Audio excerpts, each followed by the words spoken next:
Welcome to Chapter 4, Exercise Leadership 2, going over behavior change and health psychology. Again, another interesting chapter where we'll basically learn that there's very little that we know to do. And I say that in regards that not to the no disrespect to psychology or the theories of psychology or anything like that.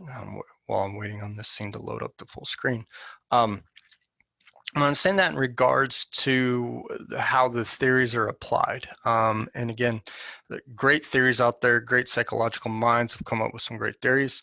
The thing that we run into is, as you're going to see, is that we have to apply these based on the people we deal with. We have to take so many things into consideration because, again, for us to really help people make permanent changes, we take them on the individual level, and it is a hard challenge to undertake, and this is why we're failing so miserably in our society. And every decade we see the obesity rates go up and up and up and up. All right. So first one we'll talk about is the health belief model. That people will they're going to engage in exercise, or they engage in healthy behaviors such as eating better, all these other things based on the threat they feel it is to their health. Okay. Again, it's good in theory and it does work for some people. Some people don't care. I mean, they honestly don't care. You know, they go to the doctor says blood pressure is going up, cholesterol is going up, you're on your way to a heart attack. Well, what can I do? You can exercise. Okay, no, what can you do? What pills can you give me? Because I'm not going to do that. Right. Some people, on the other hand, freak out. And when they freak out, they realize, oh man, I got to change, right? So for some folks, it is true, right? So they have a perceived seriousness. They realize that they are susceptible to, like some major complications in their life, and it is acute action, right? Again, they will look at what's been their big barriers all along, and can they actually modify their lifestyle. So again, this works for some people. Okay. Again, they're going to look at the benefits versus the barriers. You know, like, do I really want to do this? Is this really worth changing my life over? So on and so forth. And if they feel like their lifestyle is more important than their health scare, they're not going to change, right? Again, this is where you as a health professional need to intervene. And again, if that's not the big motivator, you've got to find out what another motivator is, because health sometimes isn't for some people. And again, they think their doctor can fix it without them actually having to do anything. Okay. If the benefits outweigh the barriers, then they're going to do it, right? So this can be a helpful tool. Again, I think it's one of those things, even if you get somebody like kind of bought in, like, yeah, I need to change, this is a good piece of a puzzle, right? So you put this into the bank of things for that particular client, but there's other things you got to do, right? So self-efficacy, again, touching back on this from chapter 2, they got to believe that they can do it, right? And so this is going to be you giving them tools such as the time, like what times work best for them, the things that they're going to be doing. You know, they need to see some success, they need to see changes. And so, you know, like, even again, if you're going with the health belief, they need to see things like their blood pressure going down, their cholesterol getting better, their body feels better. All those things got to come into play over a period of time. They will believe more and more in themselves and being able to do it, right? Especially if they don't feel like their whole world's been flipped, turned upside down, or they've had to do a whole 180, right? You know, if you only had to, you know, set the direction, you know, from north to northwest, not from north to south, so to speak, you know, and they just make some changes, yeah, they'll feel more confident. Hey, we can do this, right?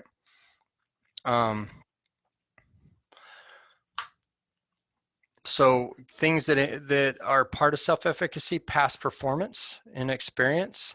Again, we talked about a lot of this stuff in the last chapter, but we'll go a little bit more into it. So again, if people have been successful in the past, Boost the self-efficacy. If they've failed in the past, it's going to go down. Again, when you have weight loss clients, usually it's going to be the latter, because that's why they're coming to you. It hasn't worked before.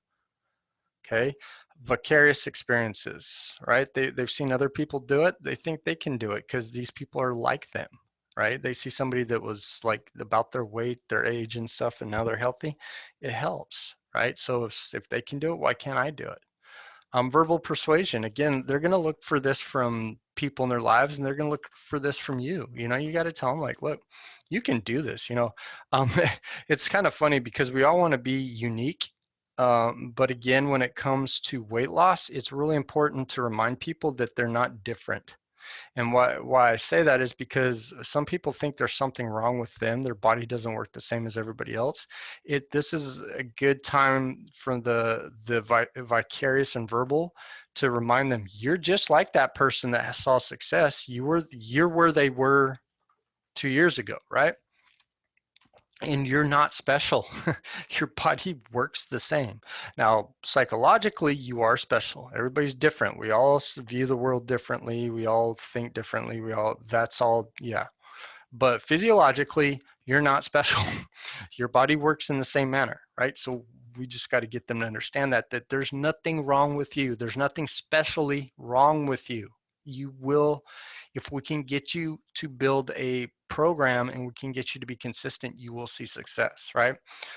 Physiological state of appraisals. You know, here's where you are now. Here's where you'd like to be. Here's where I'd like to see you in the next month, the month after that, so on and so forth. So, you know, we're gonna take appraisal at each time. Emotional state and mood appraisals. Again, you know, how do you feel about this? How do you, you know, are you apprehensive? Are you, you know, like, do you feel like this is a waste of time? Do you think it's gonna work? You know, where are you at with this?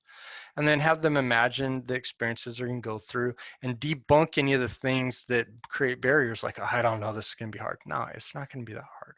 We can do this. You can do this. We got this, right? So again, people with high self-efficacy will choose challenging tasks because they believe, you know, like, okay, it's hard, but I think I can do it, right? And I can master that. They'll give max effort because they believe if they put the effort in, they'll see positive change and they will work to overcome obstacles. People low self-efficacy will choose easy things. They give up easy. They don't put in 100%. You know, if it doesn't come easy, they're done, right?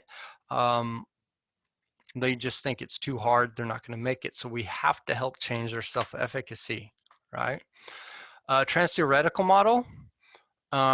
And again, you'll see this in different text, and some of the stages may have different names, but for this material, these are the ones we'll use and they make sense. So somebody that's in pre-contemplation, they're not really interested in changing anything. They're not thinking about it. It's not really on their radar. So how do you talk to them?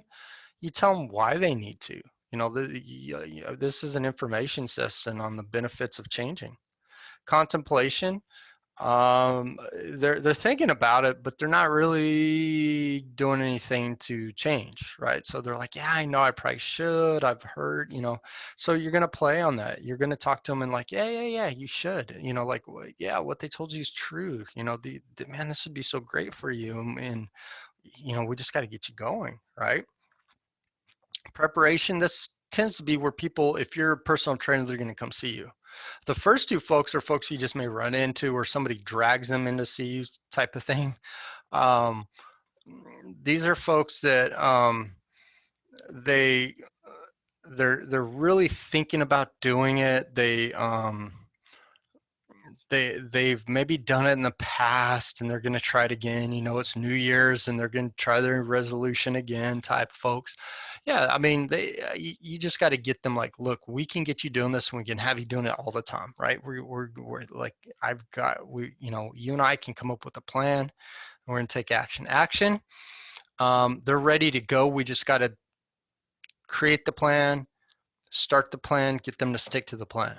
Right, you know, these are folks that are they've started or they've come in to start, you know, and so they've got, you know, they're a few months in or they're about to get started, so on and so forth. And maintenance, these are folks who've been going for about, you know, 6 months consecutive, you know, like really have they've got their program, they're consistent, so on and so forth.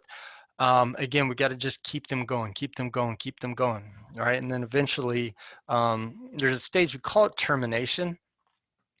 Before we get this slide, the reason we call it termination, so the way this really is transtheoretical model's been used more likely in things like trying to get people to quit smoking or quit drinking and things. So they have the termination phase is where they're not doing it anymore, right?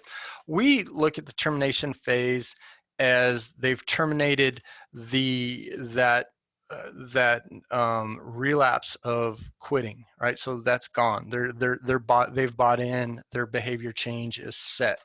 Okay, so it's terminating the bad behavior choices, right? Like you think about drinking and smoking, we terminated the bad behavior choices of laziness and being sedentary. Again, not everybody is ready to start program, right? Again, one size fits all does not work at all. Again, this is why I don't like keto. I don't like intermittent fasting.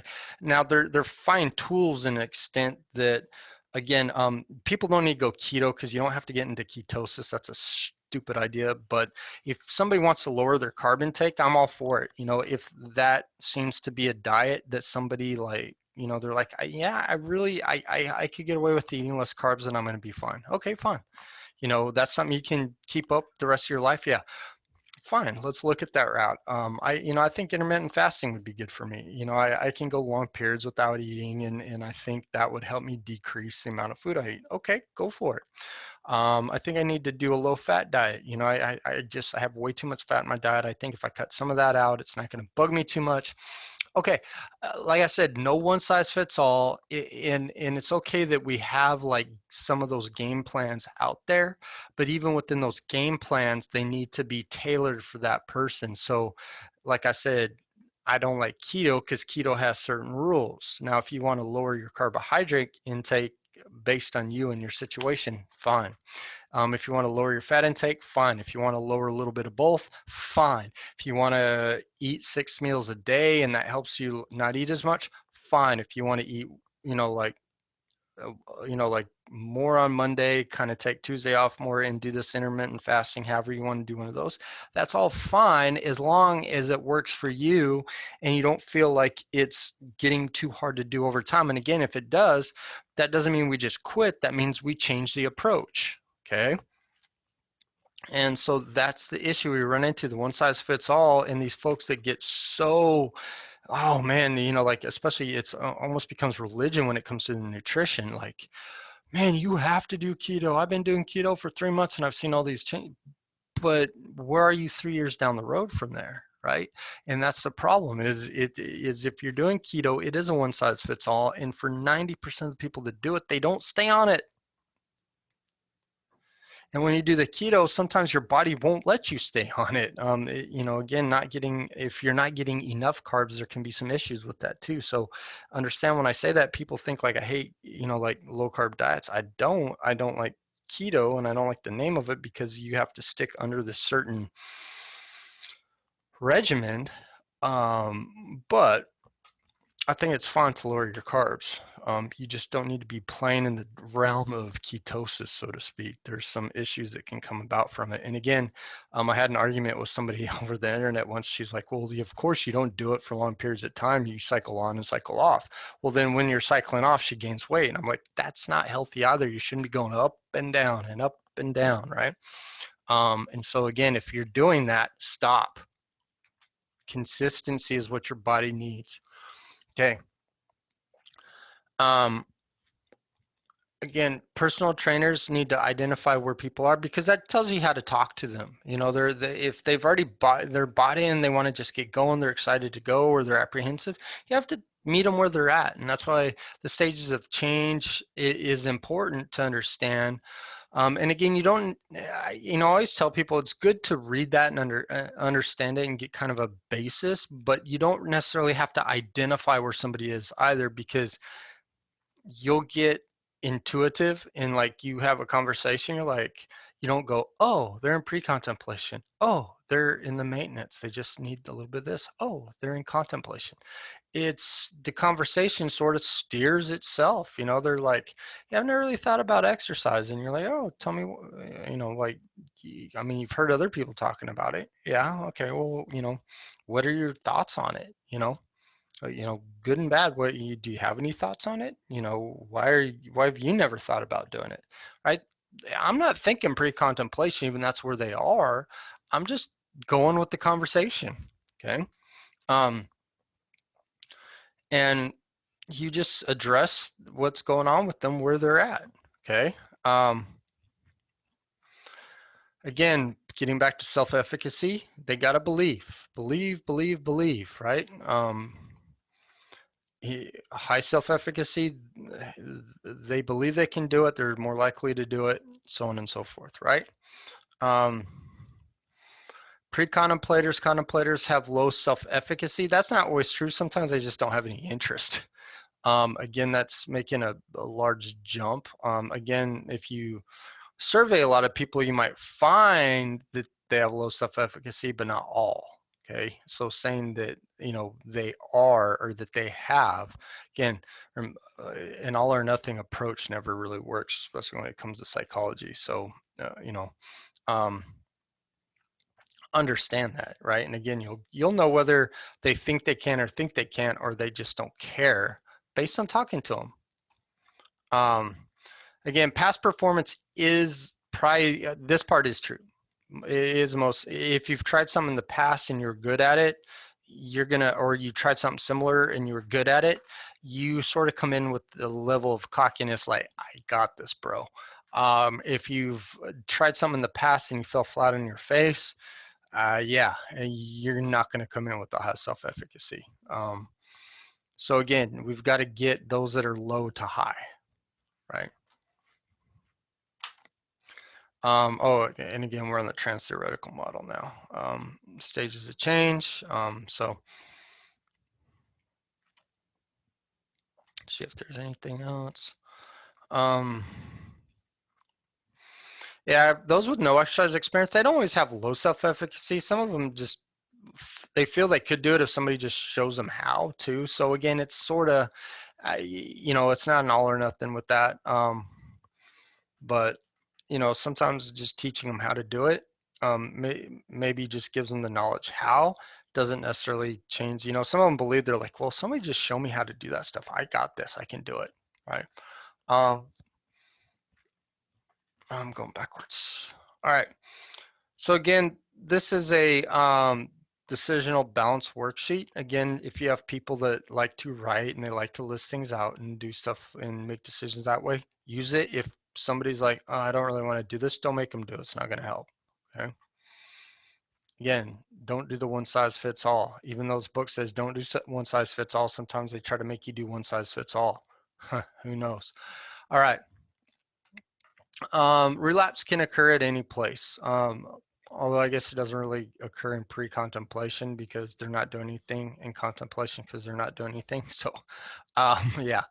But yeah, anything can do it. You could move, get a new job, you have a new schedule, you get injured, whatever. Those things, anything can throw you off your game, right? So we help to work around those barriers, right?